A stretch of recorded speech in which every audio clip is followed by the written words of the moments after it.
un ticket, un boleto para el cielo. Sí, lo tengo ahí. ¿Cuántos de ustedes compran sus tickets y los guardan ahí, verdad? Hasta que llegue el día del viaje. Y la pregunta mía es, ¿qué implicaciones? Gloria a Dios por el viaje que tenemos. Como el himno que cantamos, que un día lucharemos la última batalla con el dolor. Todos tenemos que pasar por ese río de la muerte, ¿verdad? Y gloria a Dios que tenemos la vida asegurada. Gloria a Dios por eso. Pero la pregunta es, ¿qué implicaciones tiene para hoy? Para tu vida hoy, esa muerte y esa resurrección de Cristo. Vamos a leer aquí en Romanos capítulo 6, comenzando en el versículo 10 en adelante, hasta el final del capítulo. Dice así su palabra. Porque en cuanto murió, al pecado murió una vez por todas, mas en cuanto vive, para Dios vive. Así también vosotros, consideraos muertos al pecado, pero vivos para Dios en Cristo Jesús, Señor nuestro. No reine pues el pecado en vuestro cuerpo mortal, de modo que lo obedezcáis en sus concupiscencias, ni tampoco presentéis vuestros miembros al pecado como instrumentos de iniquidad, sino presentaos vosotros mismos a Dios como vivos de entre los muertos, porque el pecado no se enseñoreará de vosotros, pues no estáis bajo la ley, sino bajo la gracia. ¿Qué pues? ¿Pecaremos porque no estamos bajo la ley, sino bajo la gracia? En ninguna manera. ¿No sabéis que si os sometéis a alguien como esclavos para obedecerle, sois esclavos de aquel a quien obedecéis? Sea del pecado para muerte, o sea de la obediencia para justicia. Pero gracias a Dios, que aunque erais esclavos del pecado, habéis obedecido de corazón aquella forma de doctrina a la cual fuisteis entregados, y libertados del pecado, vinisteis a ser siervos de la justicia. Hablo como humano, por vuestra humana debilidad, que así como para iniquidad presentasteis vuestros miembros para servir a la inmundicia y a la iniquidad, así ahora para santificación, presentad vuestros miembros para servir a la justicia. Porque cuando erais esclavos del pecado, erais libres acerca de la justicia. Pero ¿qué fruto teníais de aquellas cosas de las cuales ahora os avergonzáis? Porque el fin de ellas es muerte. Mas ahora que habéis sido libertados del pecado y hechos siervos de Dios, tenéis por vuestro fruto la santificación y como fin la vida eterna. Porque la paga del pecado es muerte, mas la dádiva de Dios es vida eterna en Cristo Jesús, Señor nuestro. Su palabra. Oramos. Padre, gracias. Señor, ayúdame. Hay tanto, Señor, en este pasaje. Y, Padre, enséñanos y transfórmanos a través de hoy. Escuchar tu palabra, entenderla, recibirla y que ella sea implantada en nuestros corazones y que de allí salga mucho fruto por tu Espíritu a través de la fe. Gracias, Señor, por estar con nosotros hoy. Te pedimos perdón por nuestras faltas y pecados en el nombre de Jesús. Amén y amén. Hermanos, hemos estado hablando de santificación y si ustedes se fijan, este pasaje nos termina diciendo en el versículo 22, después de hablar de la obra de Jesús, nos dice que tenemos un fruto en nuestra vida. Nos dice que tenemos vida eterna. Y ahí podemos pensar un día en el cielo, ¿verdad? Pero no solamente habla Pablo de la vida eterna en términos del futuro y en términos de lo que vamos a tener, sino nos empieza a decir que esa vida eterna tiene una implicación real ahora, y que esa implicación de vida es vivir. ¿Y cómo le llama Pablo a esto a través del Espíritu? Fruto de santificación. ¿Por qué Cristo murió y resucitó? Para darnos vida. Para darnos vida con Él eternamente. Para que vivamos y moramos con Él eternamente. Pero de una manera más específica, esa vida está en compartir su vida. Esa vida la encontramos en ser conformados a la imagen de Jesús, en tener frutos de Jesús en mi vida. Y a eso le llamamos santificación. Es muy interesante, ya hemos visto que cuando Pablo habla de santificación, habla de unión con Cristo.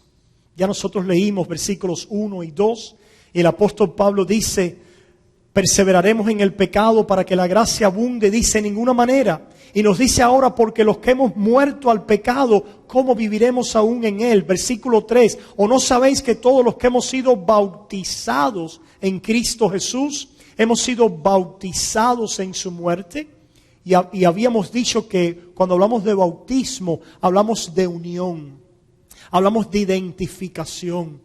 Nosotros estamos unidos a Cristo. Cuando Pablo va a hablar de vida, de frutos de vida, habla de unión.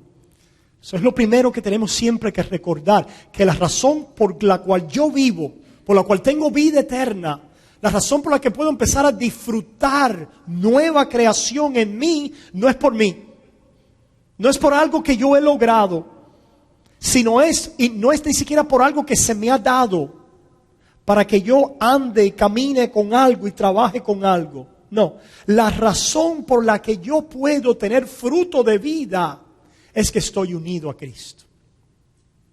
Es que estoy unido a Cristo. Ahora, Pablo, cuando habla de unión a Cristo, y después ustedes chequeen, cada vez que habla de estar unido a Cristo, nos habla de su obra en la cruz, de su muerte y de su resurrección. Vean ese patrón después. Cada vez que se habla de unión con Cristo, en las cartas se habla de la obra de Cristo, de muerte y resurrección a nuestro favor. ¿Por qué? Hermanos, porque la vida cristiana es un milagro. Sí, la vida cristiana no es simplemente el decir: ahora yo voy a oír una plática inspiracional, porque me siento un poco caído, deprimido, y yo voy a oír a alguien que me dé un poquito de empuje para yo poder enfrentar la vida con ahínco, con esfuerzo. O ni siquiera es tampoco: voy a ir a la iglesia porque en la iglesia tienen un grupo de recuperación y yo necesito poder vencer esta adicción que tengo o esta situación con la que encuentro en mi vida. Estas cosas no son malas. Pero lo que les estoy diciendo, que la vida cristiana es algo más profundo y más radical que el hecho de yo recibir una inspiración para vivir, porque nosotros como humanos nos ponemos tristes, perdemos la fuerza, nos deprimimos a veces, y lo que necesito es un empujoncito para salir y poder vivir mi mejor vida ahora. Esa no es la vida cristiana, y no es tampoco una reforma moral donde yo simplemente voy a vencer un hábito en mi vida. No, hermanos. La razón por la que para Dios ayudarnos a caminar en nueva vida nos dice que necesitamos estar unidos a Cristo. Y nos dice que necesitamos estar unidos a Cristo en su muerte y su resurrección. Es porque la vida cristiana es un milagro de Dios todos los días. El caminar en fruto de nueva vida y de nueva creación es el milagro de Dios en nuestras vidas. Yo no sé si usted se ha dado cuenta de eso. Dios está haciendo milagros todos los días. ¿Qué milagros? El milagro de nueva creación. El milagro de frutos de regeneración. El milagro de coger a una criatura que ha estado dominada por el pecado, controlada, cegada por las pasiones y los deseos de este mundo, y empezar a darle una visión y un poder y una fuerza y una vida y un fruto que viene de arriba. Para que tengamos vida y empezamos ahora a poder disfrutar y deleitarnos en la nueva vida que tenemos en Cristo. Ahora, la pregunta es, ¿cómo es que esto sucede? ¿Cómo es que podemos caminar en estos frutos de vida? ¿Cómo es que podemos caminar en el fruto de la santificación? Y aquí es donde venimos, hermanos, a este versículo 11, donde tenemos un mandamiento. Y es un mandamiento peculiar. ¿Por qué yo le llamo un mandamiento peculiar? Porque es un mandamiento de fe. Fíjense para que ustedes lo vean. Dice el versículo 11, así también vosotros consideraos muertos al pecado, pero vivos para Dios en Cristo Jesús, Señor nuestro. Hermanos, yo le quiero decir que aquí está la clave, la esencia de cómo nosotros poder vivir en nueva vida, de cómo es que Dios utiliza unión con Cristo y la muerte y la resurrección de Cristo delante de nosotros para nosotros poder vivir en nueva vida. ¿Qué se necesita para andar en nueva vida? Se necesita muerte y resurrección. ¿Y cuál es el mandamiento que nos llama a hacerlo? ¿Cuál es el mandamiento que nos llama a hacerlo? Consideraos muertos al pecado, por un lado, y por el otro lado, consideraos vivos para Dios.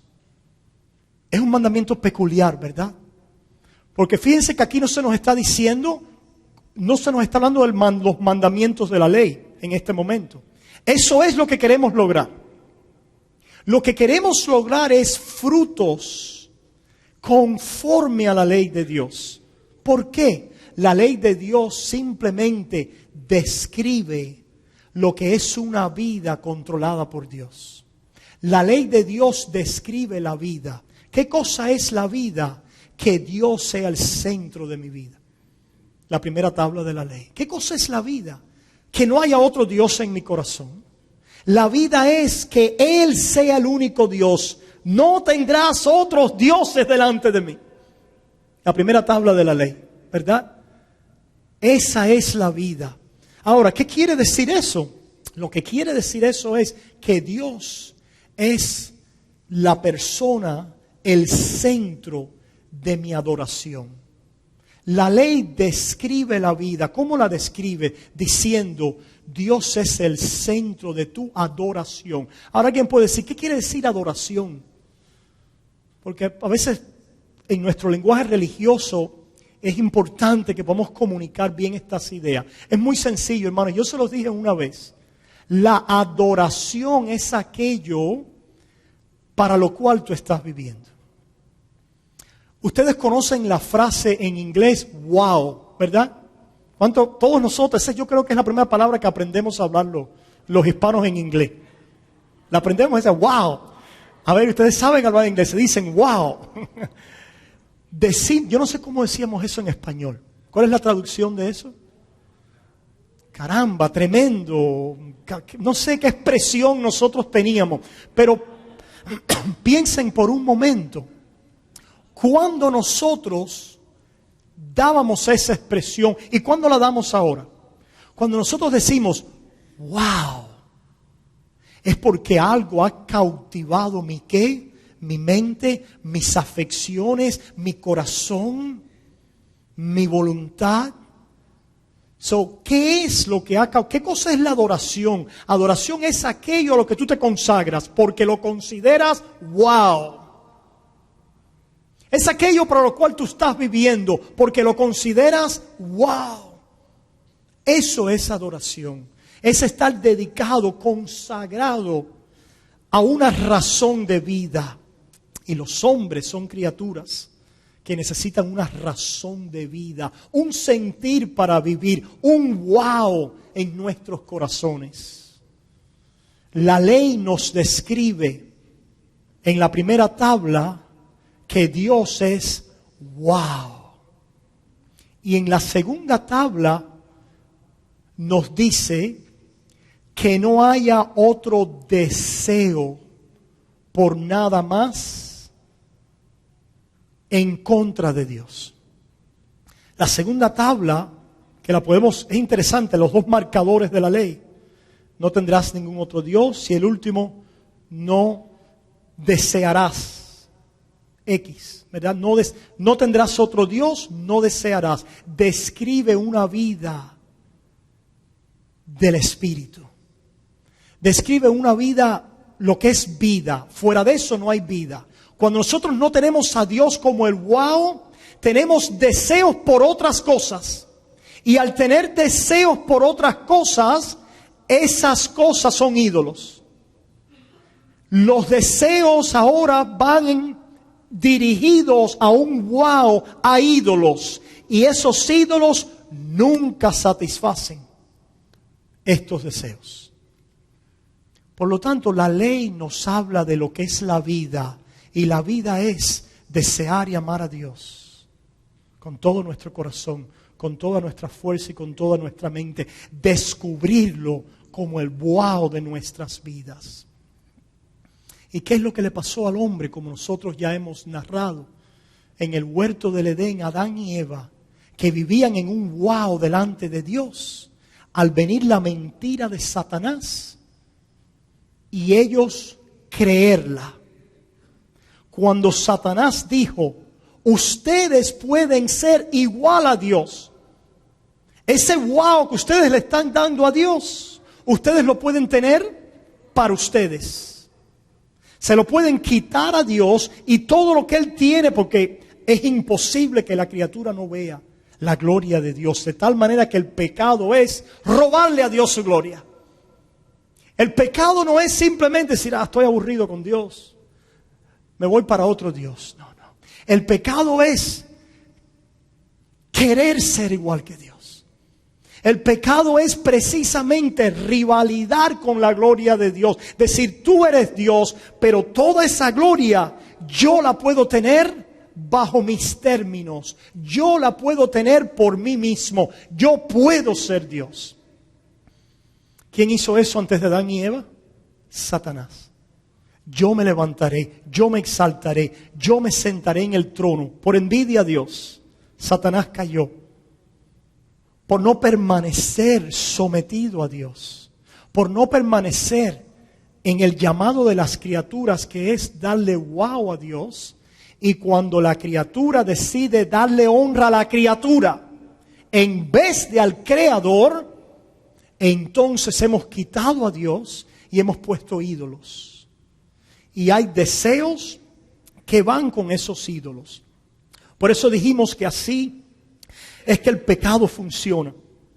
¿Cómo funciona el pecado en nuestras vidas? De la caída lo podemos ver, porque es en la misma forma en que funciona en nuestras vidas, ¿verdad? Y hermanos, dijimos la semana pasada que es el pecado lo que se interpone en una relación plena y de vida con Dios. Por lo tanto, tenemos que saber cómo luchar contra el pecado. Volviendo entonces allí al principio, vemos que cuando le creyeron la mentira del ídolo, enseguida cayeron víctimas de deseos. Cuando creyeron que ellos podían ser Dios y robarle la gloria a Dios, enseguida se levanta en sus corazones un deseo. Y ese deseo, dice la palabra de Dios, que es engañoso y que es esclavizante.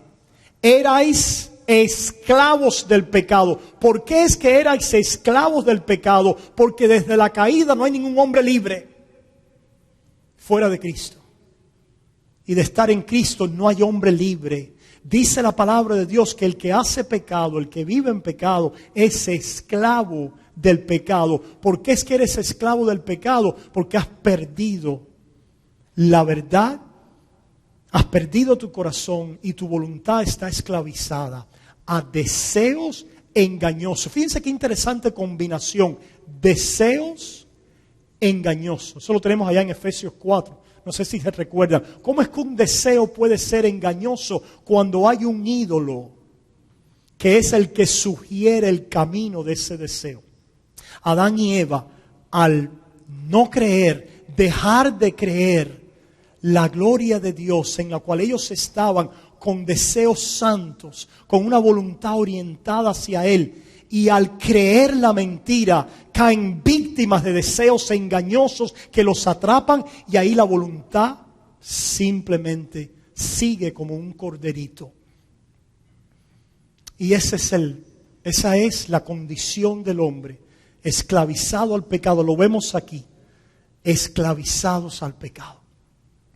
La pregunta es, ¿cómo viene la libertad a nuestras vidas?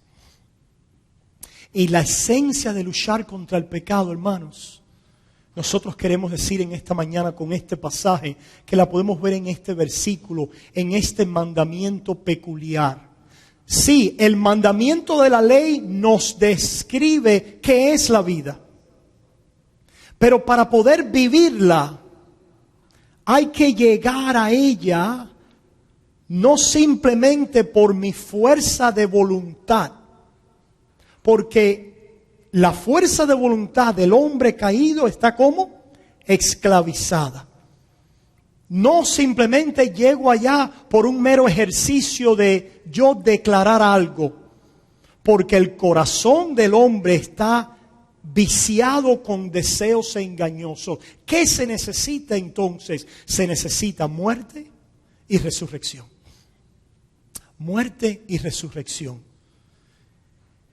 Y lo que tenemos en este pasaje que reta nuestro entendimiento natural es que cuando nosotros leemos el versículo 11, después de haber leído que Cristo murió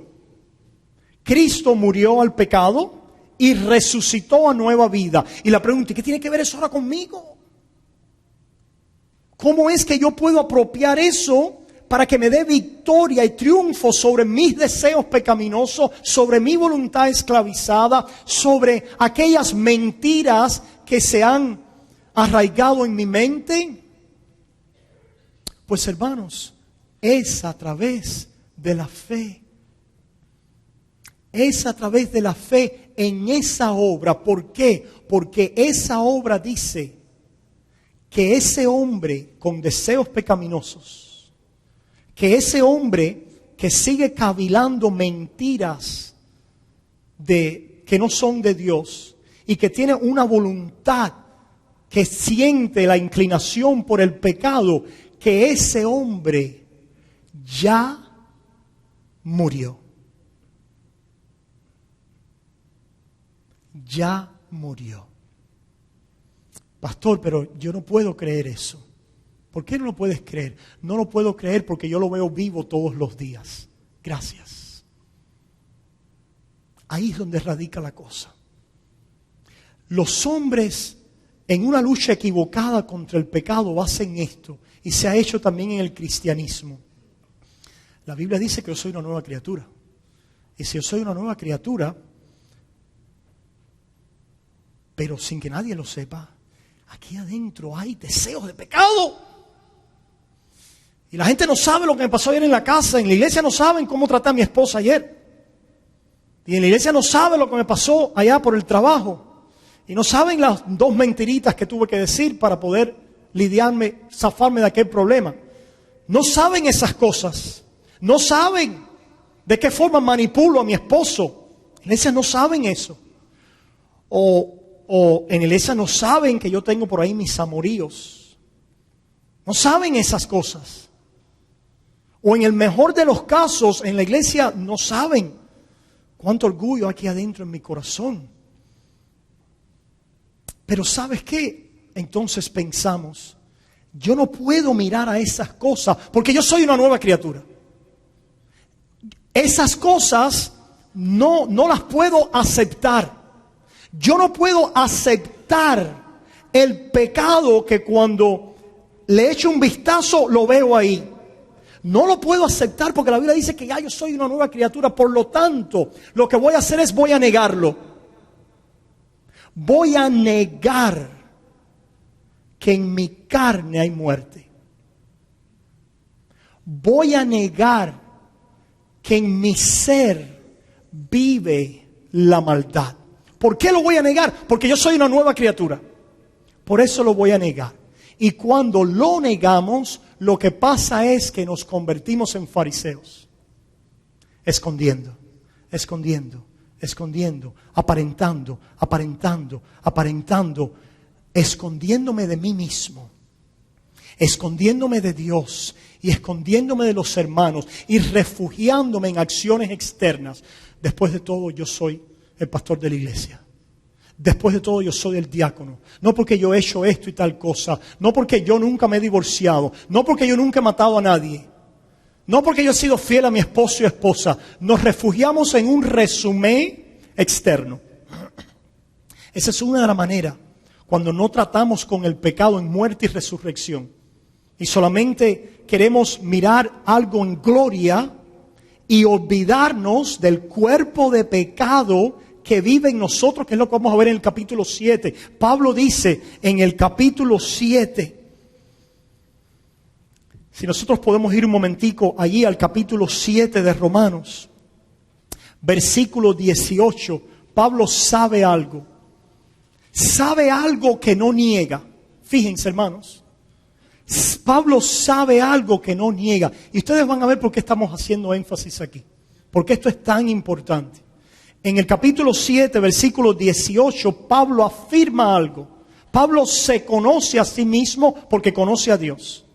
Cuando nosotros venimos a conocer a Dios, a conocer su ley, empezamos a conocernos a nosotros mismos. Empezamos a ver algo de nosotros sobre lo cual estábamos en negación antes.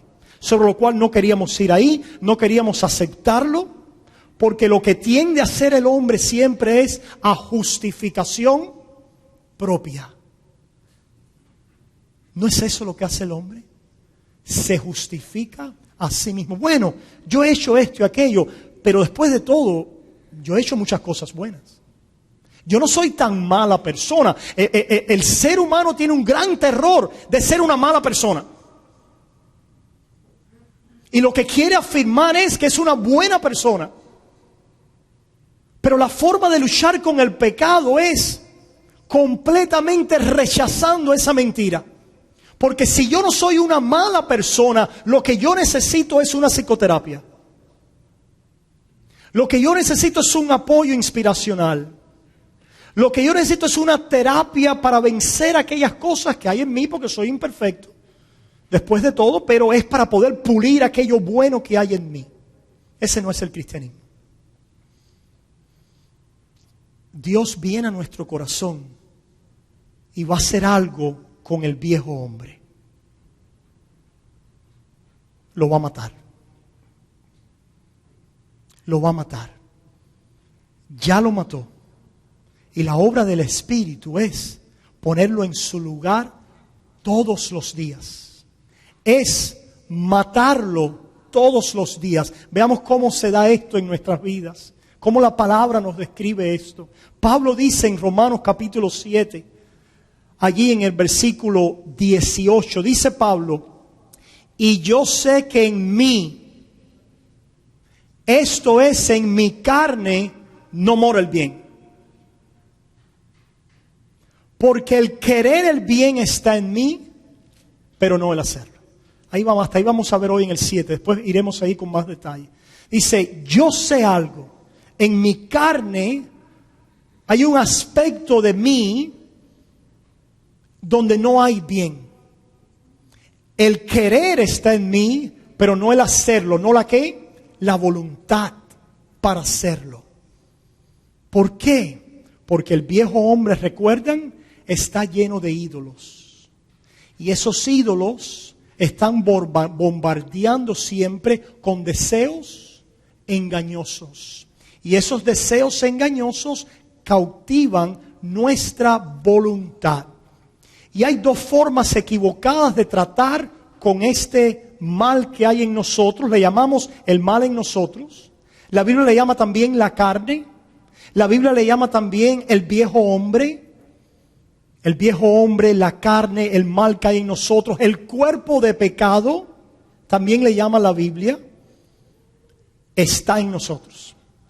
Dos formas equivocadas de trabajar con él: negándolo. Negándolo. Y cuando lo negamos, nos convertimos en fariseos. Hay otra forma de tratar con él. No somos fariseos porque lo vemos, pero porque lo vemos, nos desesperamos y caemos bajo el peso de esa condenación. We're crushed by it. O el pecado nos hace convertirnos en fariseos al negarnos, o nos incapacita, nos destruye cuando vemos que nosotros no somos buenos.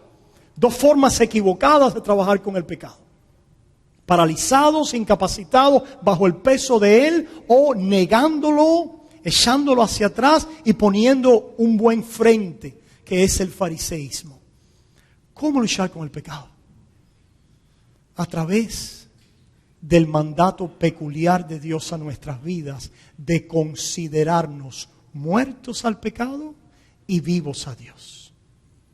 Si nosotros solamente, hermanos, trabajamos con el pecado a modo de no hagas aquello, evita el pecado, estamos trabajando con el pecado de una manera externa. Y la manera externa no tiene poder para molestarlo en su raíz. Eso es bueno. Es buen consejo decir no hagas pecado. Cualquier cosa que sea. Así habla la ley. Eso describe la vida. La vida es descrita por no hacer pecado. Pero el poder del creyente no viene de la descripción de la vida, sino del poder de la vida en mí. ¿Y cómo es que ese poder de vida obra en mí? Obra por el poder de la muerte y la resurrección de Cristo a mi favor. Obra por el poder de la fe que vive en la muerte y la resurrección de Cristo todos los días. Por eso es que dice Pedro en su carta: ustedes sois guardados por el poder de vuestras obras. Sois guardados por el poder de la fe. Y por eso es que en Hebreos 13, mira lo que dice en Hebreos 13. Un momentico, ve a Hebreos 13. Al final del capítulo, en Hebreos 13, versículo 20 y 21, se nos dice, Hebreos 13, versículo 20 y 21, y el Dios de paz, que resucitó de los muertos a nuestro Señor Jesucristo, nos vuelve a hablar del Evangelio, el gran pastor de las ovejas, por la sangre del pacto eterno. ¿Nos habló ahí de qué? De muerte en Cristo, del sacrificio, de la obra sustitutiva de Cristo, para ahora decirnos algo de nueva vida. Mira lo que dice, versículo 21, os haga aptos en toda buena obra, para que hagáis su voluntad, haciendo Él en vosotros lo que es agradable delante de Él por Jesucristo. En otras palabras, hermanos, nosotros tenemos que predicar, que exhortar, que enseñar la ley y decir esto es lo que Dios demanda del hombre. Pero al final del día, la forma en que vamos a poder vivir en vida es por estar unido a Cristo. Pero el estar unido a Cristo nos llama a mirar fuera de nosotros a la obra de Cristo. ¿Qué obra? Muerte y resurrección. Porque Él nos va a guardar por el poder de la fe en la sangre del pacto eterno. ¿Cuál es ese poder? Número 1, consideraos muertos al pecado. Cuando veas a ese hombre en ti, ya que has dicho, no puedo seguir en el fariseísmo, tengo que luchar contra este fariseo, ¿verdad? Tampoco puedo seguir en depresión espiritual porque veo todas mis faltas. ¿Qué hago con el pecado? Dios te trae las buenas nuevas del Evangelio para ayudarte contra el pecado y te dice, ese hombre que ves en ti, esos deseos, esos fracasos, esa voluntad maniatada, esa inclinación al pecado, esa lucha, esa pelea, aquello que sucedió, todas aquellas cosas que tú ves en ti del pecado, esas cosas no es quien tú eres. No es quien tú eres. No es tu identidad. Pero ¿cómo no va a ser si esto es lo que yo siento? Y es lo que he experimentado. Y ha sido mi experiencia. Y es mi resumen hasta ahora. Es lo que me ha identificado. En realidad no solo es lo que me ha identificado, sino es lo que me ha ayudado a sobrevivir. Algunos han sobrevivido porque hay un ídolo, por ejemplo, de seguridad que les dice, a menos que robes, no puedes sobrevivir. A menos que digas tal mentira, no puedes tener provisión para ti. A menos que vayas a buscar relación ilícita, no te sientes satisfecho. De diferentes maneras, hermanos, hay ídolos en nuestro corazón que nos están informando. Y una de las formas para poder venir a muerte con ellos, porque ¿qué es lo que hay que hacer con ellos? Ponerlos en su lugar. Y esto es un mandato de fe. ¿Cuál es el mandato de fe? El poder ver ese mal en mí. Si tú no lo ves, nunca lo vas a poder poner en muerte. Porque tienes que ponerlo en su lugar. ¿En qué lugar? En el lugar de la tumba. En otras palabras, Pablo aquí hace énfasis. ¿Hace énfasis en qué? Dice, porque los que hemos muerto al pecado. ¿Cuándo yo morí al pecado? ¿Cuándo morí al pecado? Moriste al pecado cuando Cristo murió a él por ti.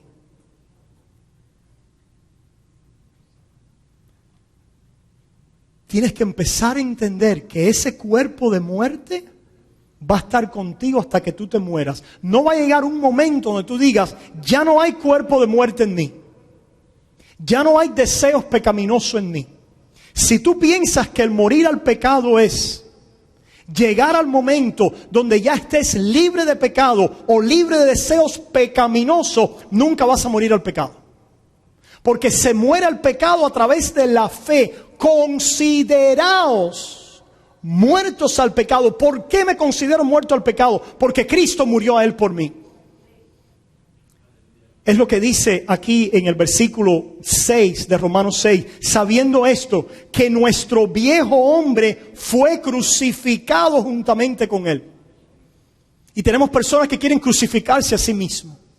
El vivir una vida crucificada con Jesús no es lo que tú haces, es lo que tú crees. Lo que tú haces es el resultado de creer lo que ha sucedido por ti. El crucificar mi carne con mis pasiones y mis deseos no es lo que yo hago, es lo que Cristo hizo. Por eso es que dice Gálatas, allá en Gálatas capítulo 2, que el que está en Cristo ha crucificado la carne con sus pasiones y deseos. Pero ¿cómo es que Él ha crucificado si todavía tengo deseos y pasiones? ¿Cómo es que Él ha crucificado? Y la respuesta en Romanos 6 es, porque Cristo murió. Porque Cristo murió, ese hombre antiguo, con sus pasiones, sus deseos, todo eso que sigues viendo en ti. Hey, eso murió. No es quien tú eres. No es quien tú eres.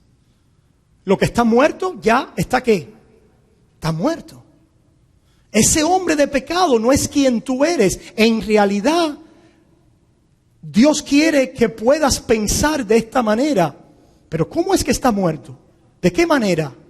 Porque el pecado lleva muerte. El pecado no es simplemente para mejorarlo, para tratar de alguna manera de ir ganando y alcanzar sobre él algún dominio, alguna maestría. Eso es lo que creía Aristóteles y los griegos. Y lo que bebió la Iglesia Católica Romana a través de Tomás Aquino en ese aspecto, que tú eres lo que haces. Y a medida que haces más más virtuoso. Llegas a ser virtuoso a través del hacer, pero el cristianismo y el evangelio es completamente y radicalmente opuesto a esa idea. La razón por la que tú haces es por lo que eres. Escucha, la razón por la que tú haces es por lo que eres. ¿Por qué es que el cristiano va a dar fruto en Cristo? Porque es un cristiano, porque es un nuevo árbol, porque tiene vida en Él. Se va a manifestar frutos de lo que ya es. Pero ¿cómo es que ya soy? ¿Cómo es que ya soy? Por la obra de Cristo a mi favor. En otras palabras, cuando tengas problemas en ver el pecado en su perspectiva correcta, mira la cruz. Mira a la cruz. Y mira la obra de Cristo en ese camino a la cruz. ¿Qué vemos en Cristo? Agonía, sufrimiento, tormento, vergüenza, separación, aislamiento. Ese es el pecado. Ese es el pecado. Ahora nosotros, los creyentes en Cristo, tenemos una relación diferente con el pecado. Pastor, ¿qué quiere decir una relación con el pecado? ¿Cómo es que vamos a tener una relación con el pecado? La forma en que nos relacionamos antes con él era, para yo vivir, tengo que obedecer al ídolo, porque mis deseos me dicen, me engañan por la mentira, y yo vivo en obediencia al ídolo. Es solamente cuando satisfago estos deseos momentáneamente que yo me siento vivo. Esa es la mentira del pecado, ¿verdad? Cuando ahora resucitamos en Cristo, empezamos a ver el pecado por lo que es. ¿Qué es lo que es el pecado? Muerte. Muerte. ¿Qué es el pecado? Agonía. ¿Qué es el pecado? Sufrimiento. ¿Qué es el pecado? Tormento. ¿Qué es el pecado? Aislamiento, soledad, separación, ira. Eso es el pecado. El pecado apesta, el pecado es muerte. Por eso leí en esta mañana, ¿por qué buscáis entre los muertos al que vive? Cuando el cristiano se deja arrastrar por el pecado, lo que está haciendo es que está buscando entre los muertos al que vive. Está buscando donde él ya no pertenece. Es como que vayamos a una tumba en decomposición y ahí enterremos nuestros pies y nuestras manos y nos demos un baño de decomposición de aquel cadáver. Y digamos, ¡ay, qué rico está esto! Eso es lo que hacíamos cuando no éramos creyentes. Porque nuestros deseos y la mentira enraizada en nuestros corazones quería vestirse de pecado. Quería más y más de aquellos deseos y de aquellos ídolos que nunca satisfacen porque nosotros hemos puesto en el lugar de Dios. Pero ahora en Cristo Jesús, la cruz y su muerte te dice, mira la cruz y mira la paga del pecado. La paga del pecado es muerte. Y el cristiano entonces empieza a comprender que ese hombre de muerte que vive en él tiene que permanecer en su tumba. Que cada vez que yo me desvío en esa dirección, me he desviado en la dirección de tumba y de muerte y estoy probando muerte. Pero la razón por la que ya no nos domina, hermanos, porque hay un pecado que el cristiano no pueda cometer. No nos domina porque el cristiano hay algo que pueda hacer, que nunca va a hacer, que lo hace uno que no es cristiano.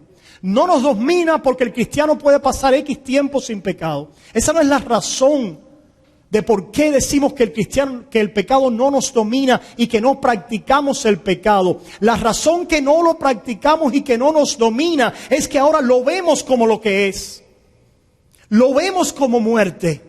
Podemos ver la consecuencia del pecado en nuestras vidas y confesarla. Y aquello que antes abrazábamos es ahora lo que confesamos y rechazamos como muerte.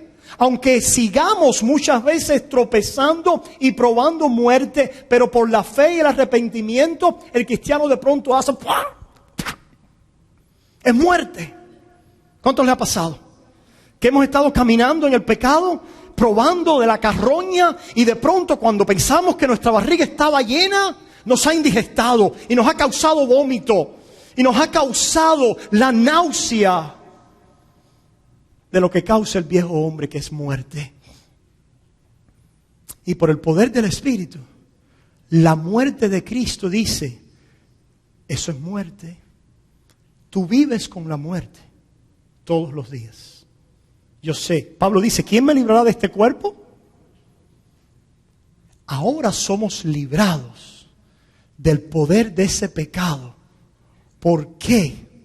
Como vamos a ver en resurrección a través de la fe, podemos ir en la otra dirección. Pero la presencia del cuerpo de muerte continúa.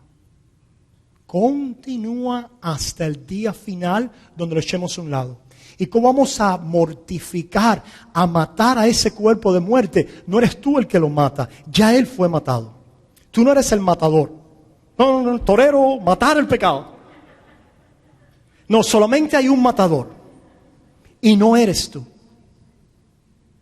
Es Jesús y el Espíritu Santo en ti, por la sangre del pacto eterno, llevándote a odiar el pecado que una vez amaba y a verlo como lo que es, porque ahora es lo que se interpone en lo que deseamos del Espíritu. En otras palabras, muerte y resurrección. Confesamos nuestra muerte, lo vemos como lo que es, empezamos a ver las consecuencias del pecado, empezamos a darnos cuenta que ese no es quien yo soy. ¿Por qué? Porque Dios ya mató a ese hombre.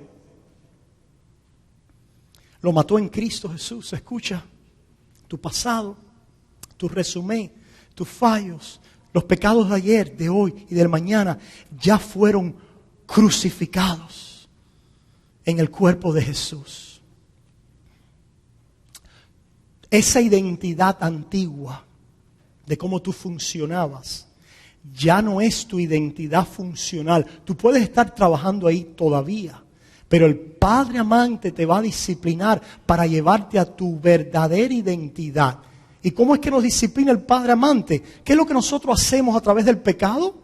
De una manera loca y no sabia, buscamos muerte. Y las consecuencias del pecado en nuestra vida es para que podamos saborear, probar con nuestro paladar el gusto a muerte. El gusto a muerte.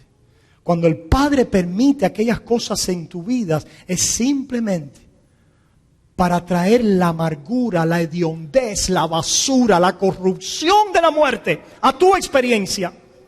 No es quien eres, pero el Padre está permitiéndote en disciplina que tú continúes tras el ídolo de tu carne. Y el ídolo de tu carne siempre va a ser muerte. El mundo nunca se da cuenta de eso. Nunca llega a esa realización de que es muerte. Pero el cristiano, para ir a la muerte, tiene que sobreponerse, olvidarse de la vida. En otras palabras, la razón por la que pecamos es por un fallo de fe. Es por el dejar de creer lo que somos, identificarnos otra vez con la ¿qué? Con la muerte. Y pensar que eso es lo que me va a satisfacer. ¿Y qué vemos entonces en la vida de muchos creyentes? Que empiezan a morir cosas en su vida. Pum, pum, pum, pum. Y Dios quita matrimonio, y Dios quita hijos, y Dios quita esto, y Dios quita salud. A llevar al creyente más y más ¿a qué? Come muerte. Experimenta muerte. Huélela. Siéntala en tus huesos.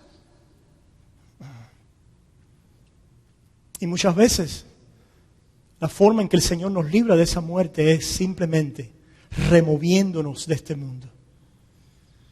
Quitándonos de aquellas cosas y ese misterio, ¿verdad? De por qué hay creyentes así. Yo creo que hay creyentes así. La Biblia nos los dice. Que finalmente la disciplina de Dios es decir, te voy a dar la muerte para que puedas ver la vida. Te voy a dar la muerte física para que puedas ver la vida. Porque quiero decirte, una vez que Él te ha dado vida, no hay ningún pecado que te la pueda quitar. Te puede robar el enemigo y en la soberanía de Dios el disfrute de la vida aquí. Pero al final del día, aún por la muerte física, aún dándote a probar la muerte física por su disciplina, el Señor te lleva a la vida eterna y abre tus ojos a la vida. Esa es la disciplina de Dios. Constantemente el Señor nos está dando a probar de esa muerte, que la sintamos en nuestro sentir, en nuestras emociones, en nuestra experiencia. Y cuando nosotros inmediatamente los reconocemos, ese es el arrepentimiento a propósito. Por eso es que afirmamos que vivimos en un constante arrepentirnos. El arrepentirnos, hermanos, no es el hacer algo. El hacer algo es el fruto del arrepentimiento. No equivoquen los términos, ¿verdad? Frutos de arrepentimiento. El arrepentimiento es cambiar mi mente. Por eso es que la palabra dice que seamos transformados por la renovación de nuestro entendimiento. No seamos transformados por lo que hacemos. Cuando nosotros somos transformados en la renovación de nuestro entendimiento, lo que hacemos entonces cambia. Porque ¿qué es lo que hace el Señor? En la misma manera que vimos la caída de Adán y cómo obra el pecado, veamos cómo obra la vida en nuestras vidas. Dice en este pasaje, el que vive para Dios vive. Él vive para Dios vive. Dice, versículo 12, no reine pues el pecado en vuestro cuerpo mortal. Ahora tenemos aquí un mandato a no obedecer aquellas cosas que queremos hacer en contra de Dios. Dice, no reine el pecado en vuestro cuerpo mortal, de modo que lo obedezcáis en sus ¿qué? Concupiscencia es la palabra para deseos. Ese deseo pecaminoso que está ahí me quiere llevar en una dirección contraria a la vida. Dice, no reine. ¿Por qué? Porque ya ese no es quien tú eres. Todos esos pecados han sido perdonados. Yo he borrado esa historia antigua. Esa historia antigua del hombre antiguo que continúa siendo una historia presente y futura en el sentido de que todavía hay pecado en mi vida. Hay pecado en mi vida porque el hombre de muerte está conmigo. Pero la diferencia por la cual no reina es precisamente por el perdón y la cobertura de Dios de esos pecados que me da una nueva identidad. Cuando Adán pecó, él se quiso cubrir, Dios lo desnudó, le mostró su desnudez y lo cubrió con un sacrificio. Cuando nos cubre Dios todos los días, nos recuerda que hemos sido purificados de nuestros pecados. Que es lo que necesitamos todos los días, poder venir, pero para eso tenemos que afirmar el cuerpo de muerte que vive en mí. Y la ley Dios la usa para eso. Cuando afirma ese cuerpo de muerte, entonces nos dice, pero ha sido perdonado, está cubierto, está limpio. Ese no es quien tú eres. Pero ahora dice, pero bueno, ¿y quién soy? Porque lo que yo era antes es que yo manipulaba, yo mentía. ¿Cómo me vas a quitar la única identidad que tengo? Porque era una identidad funcional. ¿Funcionaba o no funcionaba? Cuando estábamos deprimidos nos dábamos 3 tragos. ¿Funcionaba o no funcionaba? Para muerte, pero funcionaba temporalmente. Cuando no teníamos dinero, robábamos. ¿Funcionaba o no funcionaba? Pagaba los biles para muerte, pero funcionaba. Cuando nos sentíamos un poco inseguros las mujeres, ahí corrían a otro hombre. Y el hombre al fin te da la atención y te hace sentir que, ¡ay, qué bien me siento! ¿Funcionaba o no funcionaba? Temporalmente, para muerte, pero funcionaba. Y ahora Dios dice, toda esa identidad y esa funcionalidad es muerte. Mírala como es, pero ¿sabes qué? Yo la he quitado, yo la he borrado. Ya ese no es quien tú eres, ese hombre está muerto. Y la pregunta entonces ahora es, ¿y quién soy? ¿Quién soy? La justicia de Dios en Cristo Jesús. Estás vivo en Cristo Jesús. La muerte de Cristo es tu muerte. Y la vida de Cristo es tu vida. Quien tú eres es todo lo que yo digo acerca de Cristo. Vea toda la ley en toda la Biblia. Vea toda la ley en la Biblia y todos sus mandamientos y sus demandas. Y yo sé que no lo puedes creer. O lo vas a creer por el Espíritu, porque esa es la obra de Dios. Pero eso es quien tú eres. Dios te llama que lo que tú eres por la resurrección y la vida de Cristo. Te da la identidad de estar en Cristo. ¿En qué? En su justicia. Tu identidad ya no es ese muerto y esa podredumbre y eso que vemos todos los días todavía moviéndose en nosotros. Moléstalo, mátalo. ¿Cómo lo vas a matar? Considérate muerto.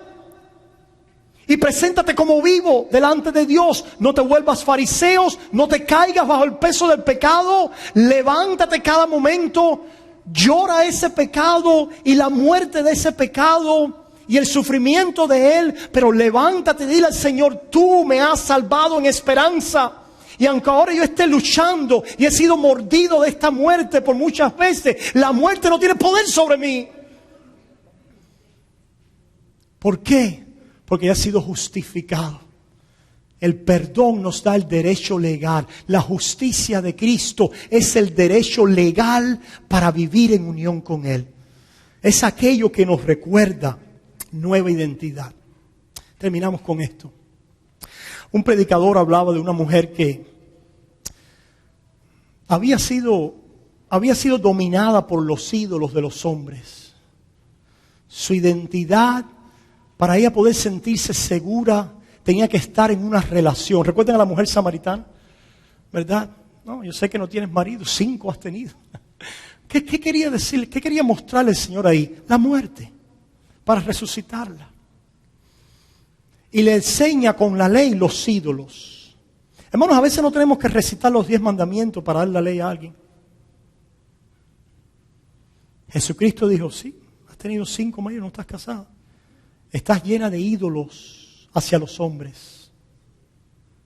La aprobación y el amor de los hombres y la atención hacia ellos domina tu vida. Y esos deseos te tienen esclavizada. O el dinero que viene de ellos. Aquello que devengas de ellos. Y aquella mujer que por la gracia de Dios fue salva, la samaritana, pero ahora la de la historia, es la que quiero enfocarme. Vino a salvación en Cristo Jesús. Y el Señor la perdonó, la recibió. Pero ella estaba en tratamiento con un terapeuta. Y las respuestas, lo que le daba el psicólogo y el terapeuta es lo siguiente. Al ver que ella ahora había podido sobrepasar un poco aquel bache, le dice, lo que tienes que hacer ahora es lo siguiente. Tienes que ir a la escuela y hacerte de una educación. Y tienes que lograr tus sueños. Y tienes que ahora buscar tu independencia. Ya no más de depender de hombres.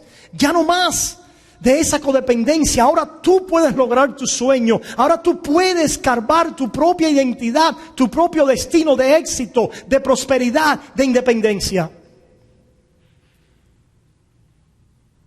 Y por la gracia de Dios, la mujer pudo ver a través de la mentira que le estaba siendo propuesta.